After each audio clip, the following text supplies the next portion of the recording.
DaVinci Resolve ជំនាន់ទី20ទើបតែបានចេញពេញលេញការពីថ្ងៃ28ខែឧសភាឆ្នាំ2025នេះទេថ្ងៃនេះយើងនឹងមកមើលពីចំណុចទាំង10ដែលគួរតែចាប់អារម្មណ៍ខ្លាំងជាងគេនៅក្នុងកម្មវិធី DaVinci Resolve ជំនាន់ទី21នេះការបែបនេះគឺយកពីជំនាន់ចាស់គេយកពី feature ពីជំនាន់ចាស់មកខ្លះគេបន្ថែម AI ជំនាន់ថ្មីមកខ្លះហើយមុខងារដែលយើងគួរតែចាប់អារម្មណ៍ដំបូងគេនោះគឺជាមួយនឹងការកាត់ត vertical editing យើងឃើញថាកម្មវិធីកាត់ត DaVinci Resolve ជំនាន់ទី19គឺយើង19ឬក៏18ជំនាន់មុនហ្នឹងគឺយើងកាត់តបានតែinterface ផ្ដេកទេឥឡូវនេះយើងអាសាដែលហៅថាយើង social media យើងច្រើនយើងមាន TikTok ផងយើងមាន Facebook Reel ផងអញ្ចឹងយើងត្រូវការធ្វើការកាត់តជាមួយនឹងប្លង់បញ្ចូលច្រើនអញ្ចឹង DaVinci Resolve ជំនាន់ទី20នេះគឺមានការ update ឲ្យយើងអាចប្រើប្រាស់ជាមួយនឹងvertical editing view បានមុខងារទី2ដែលខ្ញុំចាប់អារម្មណ៍ខ្លាំងជាមួយនឹងការបែបថ្មីរបស់ DaVinci Resolve ឆ្នាំ2020នេះគឺ Film Lock Creator ដែល Film Lock Creator នេះគឺបើខ្ញុំធ្លាប់ប្រើលើកមុនខ្ញុំធ្លាប់ប្រើតែ Dehancer ដែលខ្ញុំចង់បង្កើតជា Film Lock អីហ្នឹងខ្ញុំអាចប្រើ Dehancer បានតែលើកនេះគឺ DaVinci Resolve គឺបានបង្កើតនៅមុខងារថ្មីគឺ Film Lock Creator ដែលវាមានមុខងារដែលយើងអាចធ្វើកែប្រែ footage របស់យើងហ្នឹងឲ្យដូចជា film ហ្នឹងខ្លាំងមែនទែននោះយើងមានដូចជា bloom halation ឬក៏យើងចាក់ grain ជាដើមហ្នឹងមុខងារទី3ដែលយើងគួរតែចាប់អារម្មណ៍ខ្លាំងណាស់នោះចំពោះការ update DaVinci Resolve ជំនាន់ទី20នេះគឺ AI Music Editor ដែល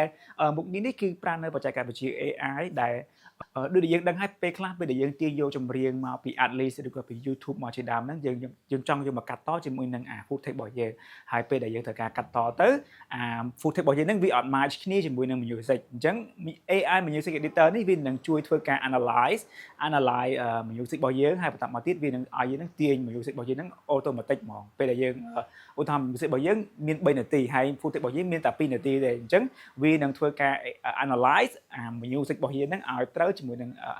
ពេលថេរវេលា2នាទីរបស់យើងមុខងារទី4ដែលយើងគួរតែចាប់អារម្មណ៍ផងនេះគឺ Chroma Color Warp នេះគឺខ្ញុំចាប់អារម្មណ៍ខ្លាំងដែរជាមួយនឹងមុខងារមួយនេះដែលវាអនុញ្ញាតឲ្យយើងធ្វើការទាញ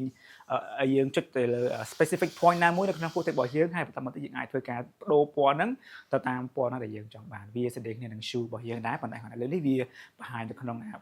ទម្រង់ផ្សេងមួយទៀតដែល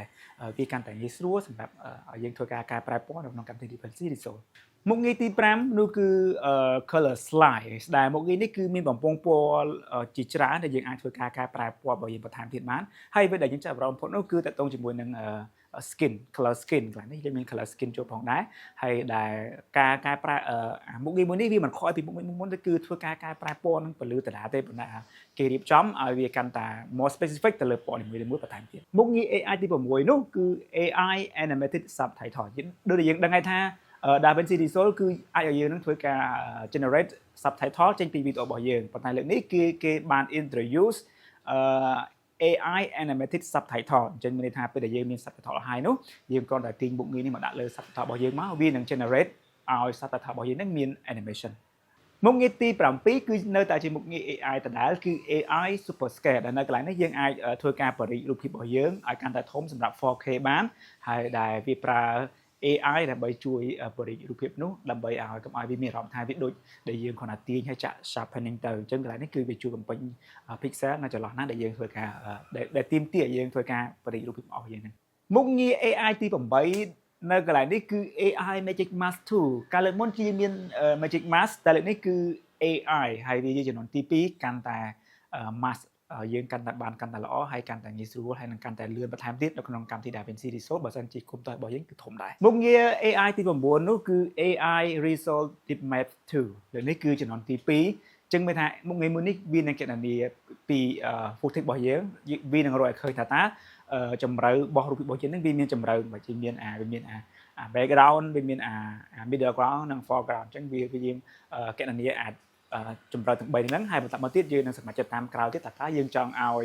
យើងចង់ select យកតំបន់មួយណាយើងចង់ select background របស់យើងចង់ដូរយើងចង់បន្ថែមពន្លឺយើងចង់បន្ថែម saturation យើងចង់ដកeffect យើងចង់ថែម effect ណាមួយក៏បានដែរនៅក្នុងមុខងារ AI Resolve Deep Map ចំនួនទី2មួយមុខងារចុងក្រោយនោះដែលយើងគួរតែចាប់អារម្មណ៍ផងដែរនោះគឺជាមួយនឹងមុខងារ Advanced Noise Reduction ដែលលើកមុនៗយើងមាន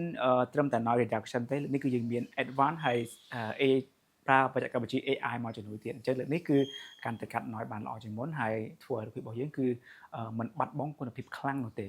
អញ្ចឹងនេះគឺជាមុខងារដែលយើងគួរតែចាប់អារម្មណ៍ទាំង10ចំពោះការអាប់ដេតថ្មីរបស់កម្មវិធី DaVinci Resolve ឆ្នាំ2020អញ្ចឹងអ្នកទាំងគ្នាអាច comment បានបើសិនជាអ្នកទាំងគ្នាបានសាកជាមួយនឹងកម្មវិធី DaVinci Resolve ឆ្នាំ2020នេះហើយអាច comment តទៅជាមួយនឹង feature ណាមួយដែលយើងគិតថាល្អហើយយើងនឹងចង់ចែករំលែកជាមួយវីដេអូមួយនេះអញ្ចឹងខ្លីៗពី DaVinci Resolve ឆ្នាំ2020ជួបគ្នានៅវីដេអូបន្តទៀត